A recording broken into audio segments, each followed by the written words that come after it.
Jai Nityananda. Jai Advaita Chandra, Jaya Gaura Bhatta Vrinda. Jaya Jaya Shri Caitanya, Jaya Nityananda, Jaya Advaita Chandra, Jaya Gaura Bhakta Vrinda. Can someone please read?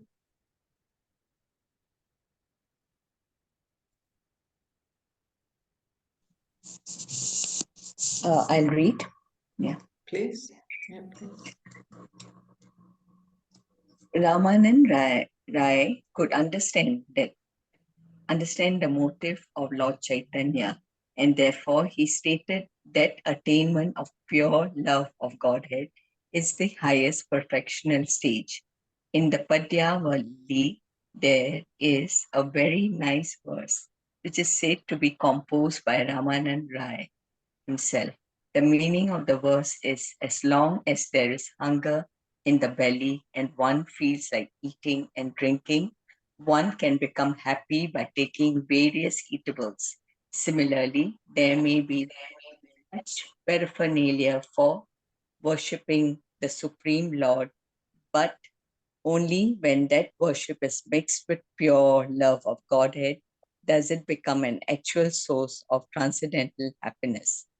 Another verse composed by Rāmānanda Rai states, even after millions and millions of births of pious activities, one cannot achieve a sense of devotional service. But if somehow or other one desires to attain devotional service, the association of a pure devotee will make it possible.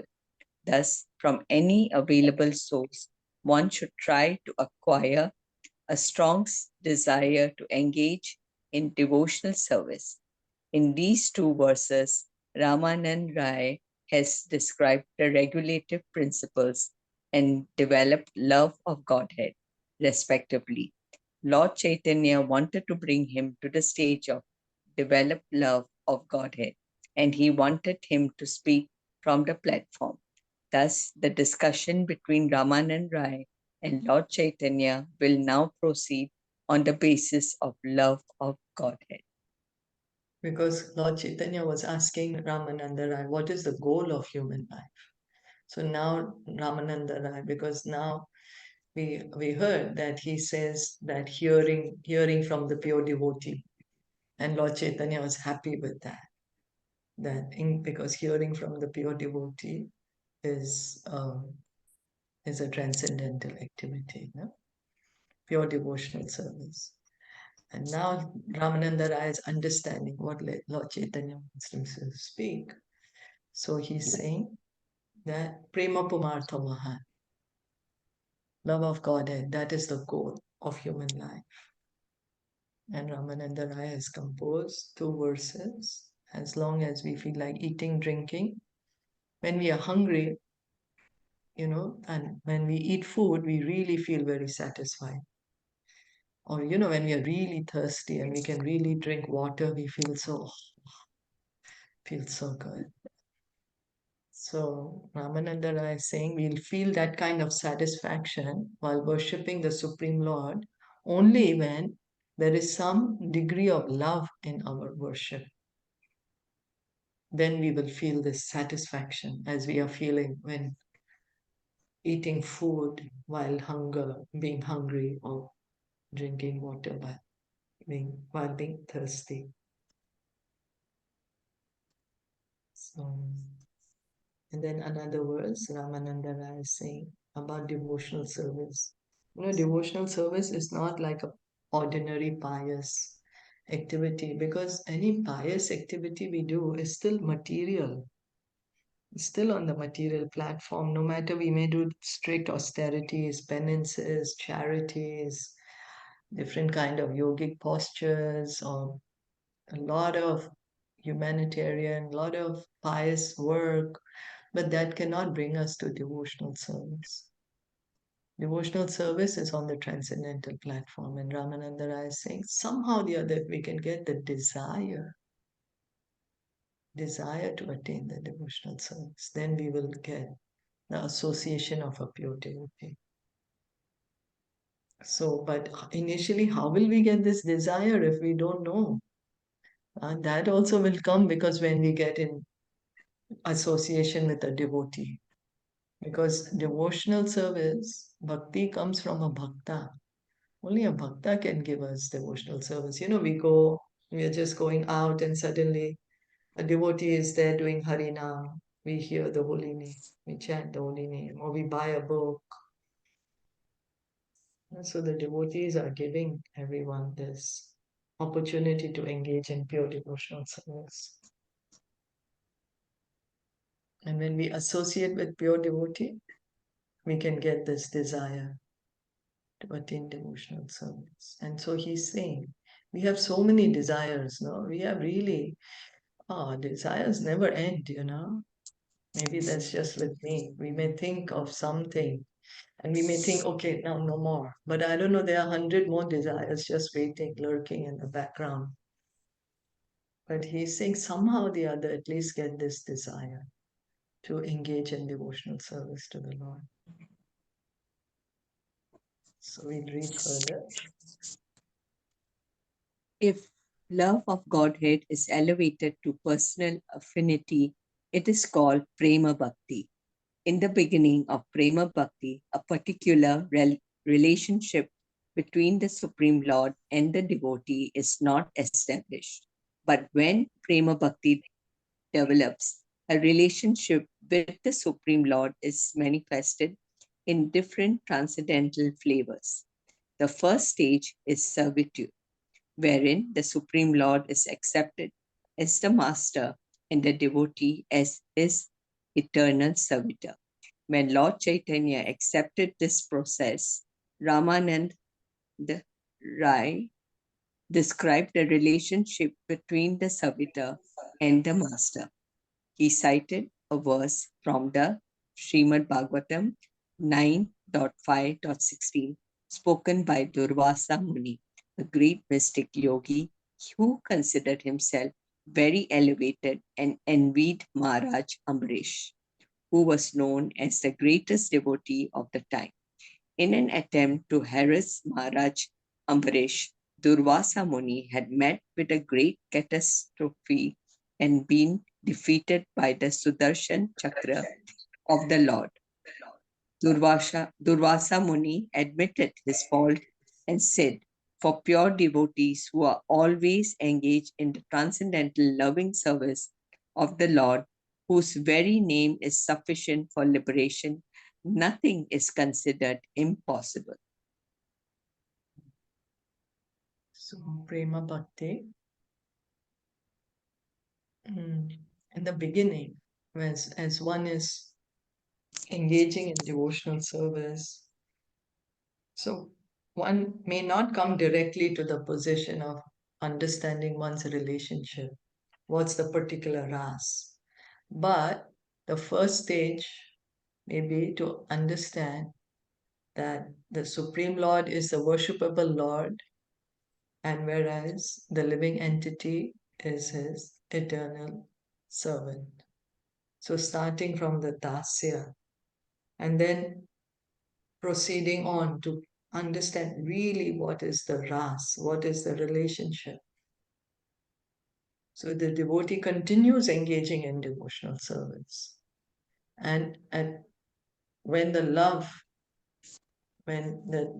is there, then he's actually situated in that relationship. Could be relationship as a friend or a parent or a lover or a servant. But it's a personal relationship. Personal. And then here, of course, Srila Prabhupada is giving this short pastime of Ambarish Maharaj and Durvasa Muni. And Durvasa Muni, when he's defeated, he's saying nothing is impossible for the pure devotee. Then nothing is impossible for them. They're engaged in pure loving service to the Lord, and so nothing is impossible. What is impossible for Krishna? Is anything impossible for Krishna? Nothing. Is there anything that Krishna cannot do? No. No. There's nothing impossible for Krishna. And Krishna is always personally taking care of his pure devotees. So there is nothing impossible for the pure devotee.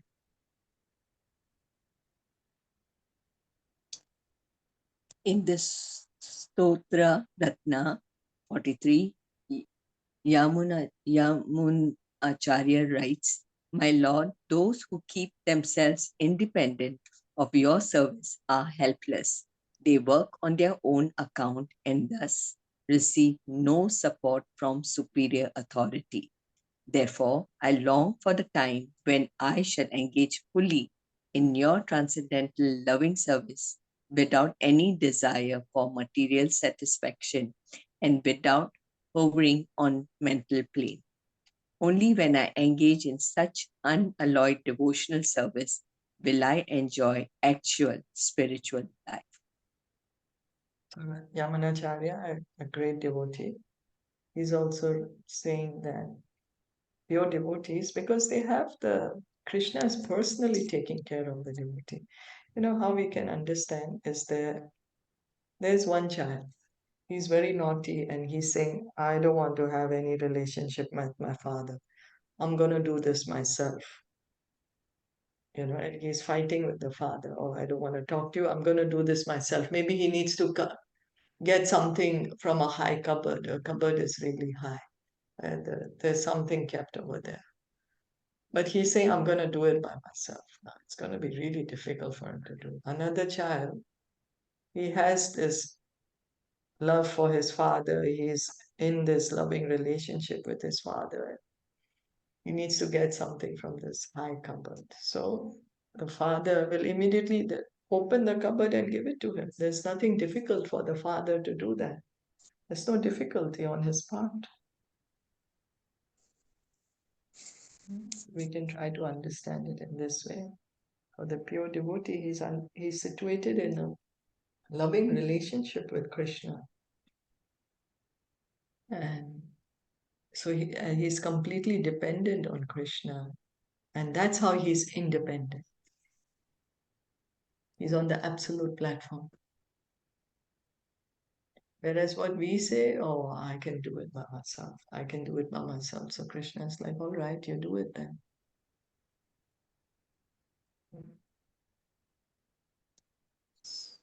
So this is where the surrender comes in, right? Yes, yes. This is where the surrender comes in. Yes. And the desire for pure devotional service, because Rāmānanda Rāya is saying somehow or the other we should get this desire to engage in pure devotional service.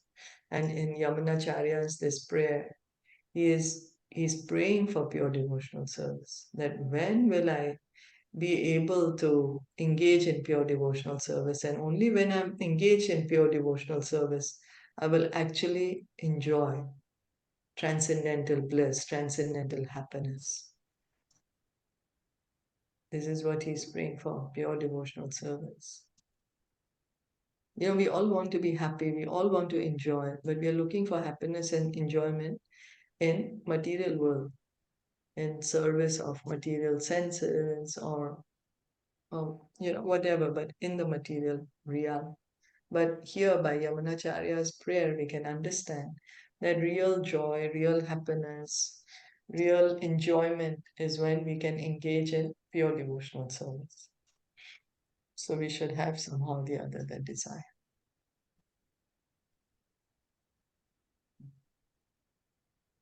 Upon hearing this statement, the Lord requested Rāmānanda Rāya to go still further.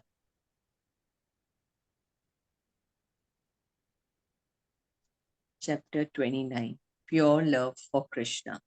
Encouraged by Lord Caitanya to proceed further, Rāmānanda Rāya said that the fraternal relationship with Lord Krishna is a still higher transcendental position.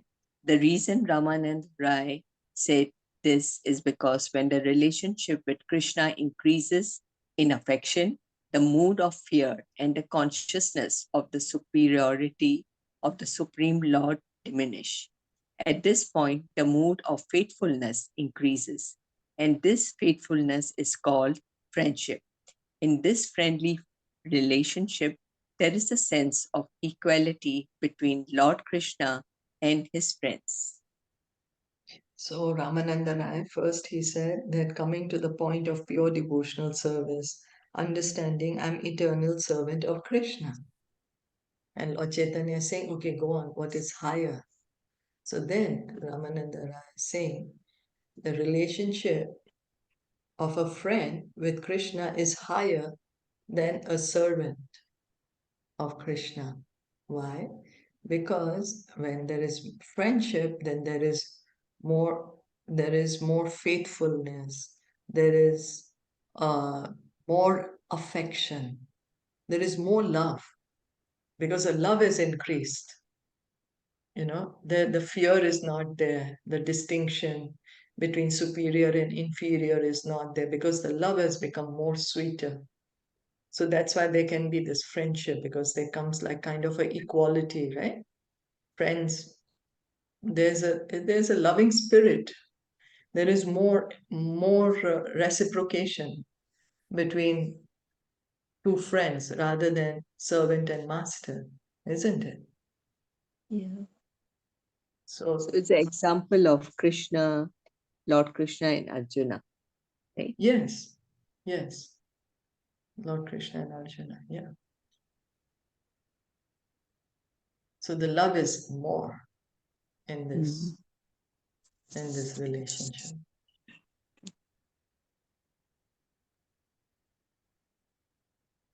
Continue to read.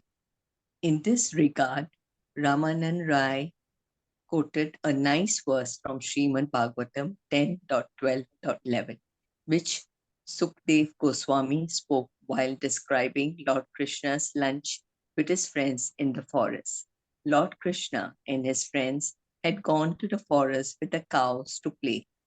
And it is said in this verse that the boys who accompanied Krishna enjoyed transcendental friendship with the Supreme Personality of Godhead, who is considered to be the impersonal Brahman by great sages, the Supreme Personality of Godhead by devotees in the mood of servitude, and an ordinary human being by common men. And so now Ramananda Raya is saying, this is the same Lord, huh? But how Mhm. different people understand him in different ways. Just as when we see a hill, Prabhupada would say, when we are seeing a hill from far away, we will think it's something like a cloud, you know. Can't even see the shape properly, but when we go closer, we understand, oh, it is a shape, it's something green, there are trees and plants. And we really go inside, we'll see so much variety, different flowers, different waterfalls, and birds, animals, so many different things are there. Similarly, how we are approaching Krishna. Many people don't even understand Krishna is God. They think that Krishna is just a common human being. Then someone who's going closer may think that God is just light, impersonal Brahman. But as one goes closer, more closer, will understand, God is a person. His name is Krishna. He's a coward boy. And he has friends. So the friends are playing with him. These friends who are having lunch with Krishna in the forest, they're having loving relationship with him, they are playing, they're wrestling with him, they are sitting on his shoulders. And this same personality, Krishna, some people are thinking he's a common human being, some are thinking he's the supreme Brahman. But the friends are able to have such a loving relationship with him because their love is so much.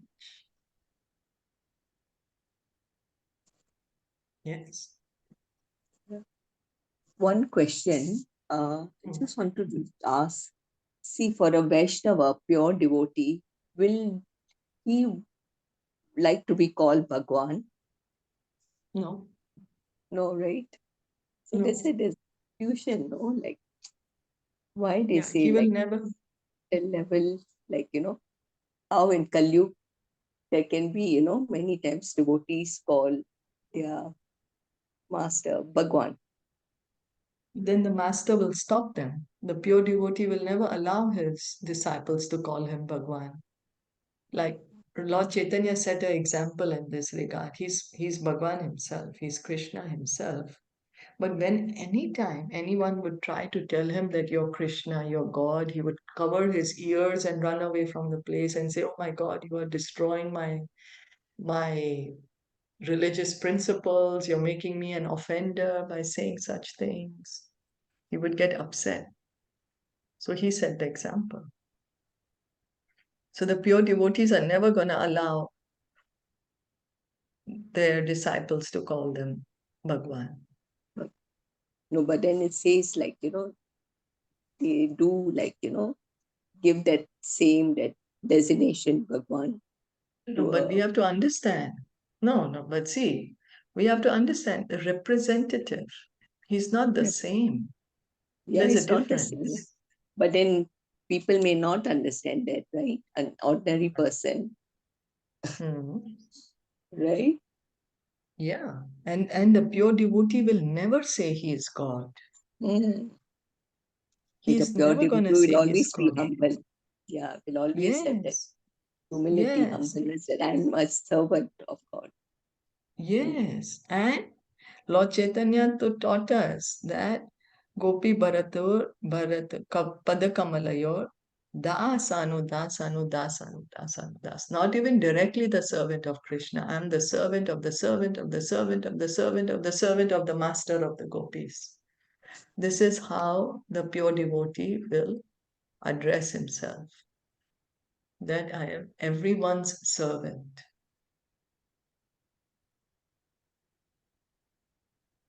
So pure devotee, he's on very humble, the Vaishnava.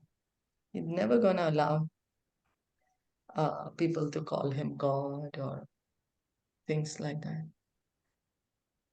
And in fact, he will teach them the correct the what is the correct philosophy, and he will show them Krishna. That is his position. The pure devotee can show us Krishna, can bring us to Krishna.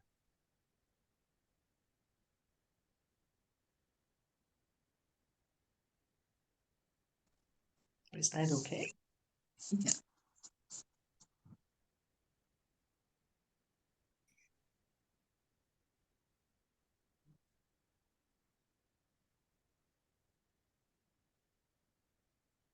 Lord Chaitanya appreciated this statement very much, yet still he said, "You can go even further."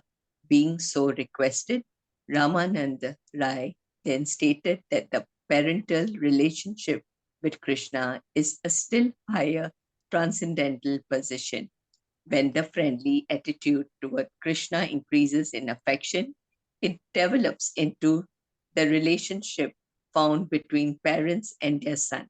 Regarding this, Ramanand Rai quoted a verse from Srimad Bhagavatam 10.8.46, wherein Maharaj Parikshit inquired from Sukdev Goswami about the magnitude of righteous activity performed by Yashoda, the mother of Krishna, enabling her to be called mother by the Supreme Personality of Godhead and to have him suck her breast.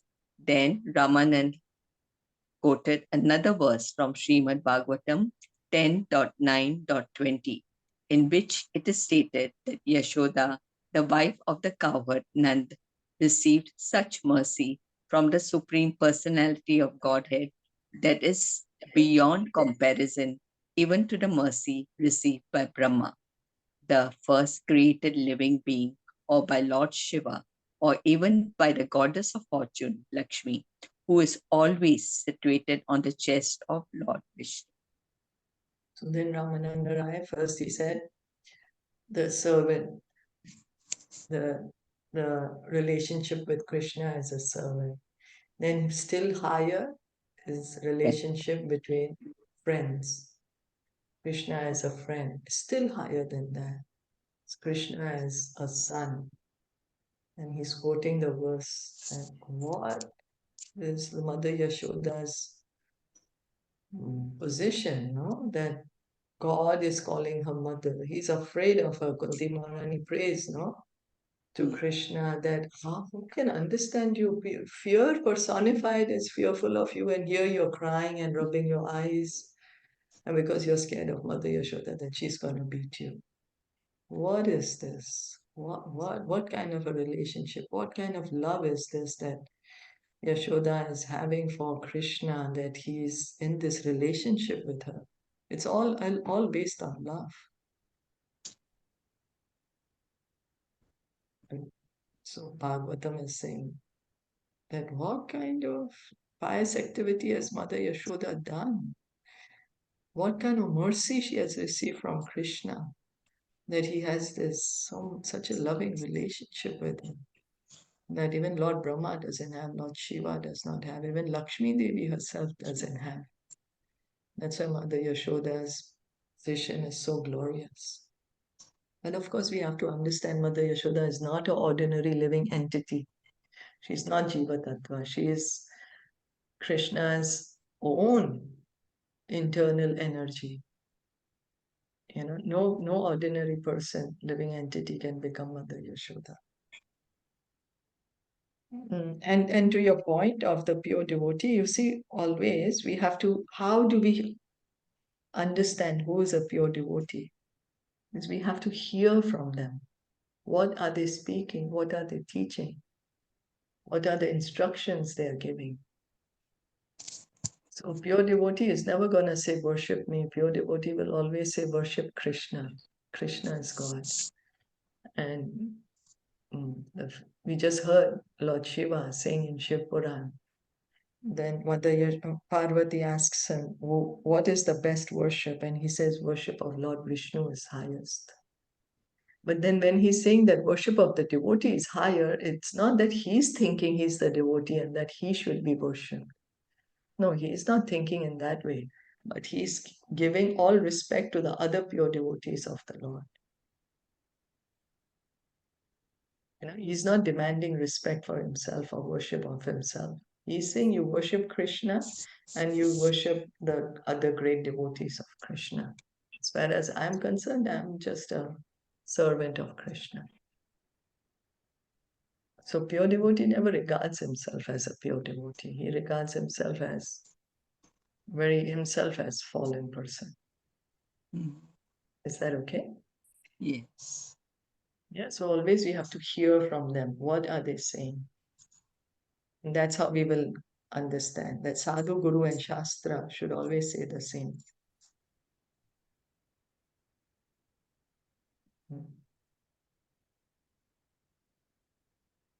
Yeah. And always the understanding should be there that pure devotee is a confidential servant of Krishna. He's not Krishna. Nobody can become Krishna. He's just helping us to come to Krishna. Is that all right? Yeah. Okay. Do you want to read one more? Okay.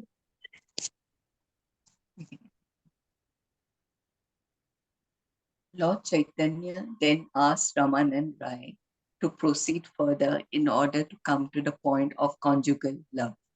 Understanding the mind of Lord Chaitanya, Rāmānanda Rai immediately answered that it was indeed conjugal love with Krishna that constituted the highest relationship. In other words, one's intimate relationship with Krishna develops from an ordinary conception of the Supreme Personality of Godhead to the conception of master and servant. And when this becomes confidential, it develops into a friendly relationship. And when the relationship further develops, it becomes parental. And when this develops to the highest point of complete love and affection, it is known as conjugal love with the Supreme Personality of Godhead. Rāmānanda Rai then quoted another verse from Srimad Bhagavatam 10.47.60, which states that the transcendental mode of ecstasy exhibited during the Ras dance between the gopis and Krishna was never relished even by the goddess of fortune, who is always situated on the chest of the Lord in the spiritual kingdom. And what to speak of the experience of ordinary women? So, Rāmānanda Rai, how gradually now he's come to the point that highest is conjugal love. So how the love develops, like from Shantaras, first understanding, oh, I'm not God, but there is God. There's Shantaras, having this awe and reverence, oh, there is God, he's supremely powerful, he's my maintainer. Then it develops as the love is there, then one wants to serve the Lord. Oh, he's doing so much for me, let me do something for him. So comes the mood of service. Then, as this love increases, comes the mood of friendship. As the love increases, comes the mood of parent, and as the love increases, comes the conjugal mood. So the conjugal love, it includes all. It includes the parental love, taking care, that so much affection is there, really concerned about their well-being. The friendship is there, the equality is there, but it's still higher than others. So Madhurya Ras, right? That's the Madhurya, highest. yes, that's the highest. And we'll continue reading tomorrow. Yeah. Okay. Chaitanya Mahaprabhu ki jai, Shri Prabhupada ki jai, Gaur Bhakta Vrinda ki jai. Hare Krishna, thank you so much.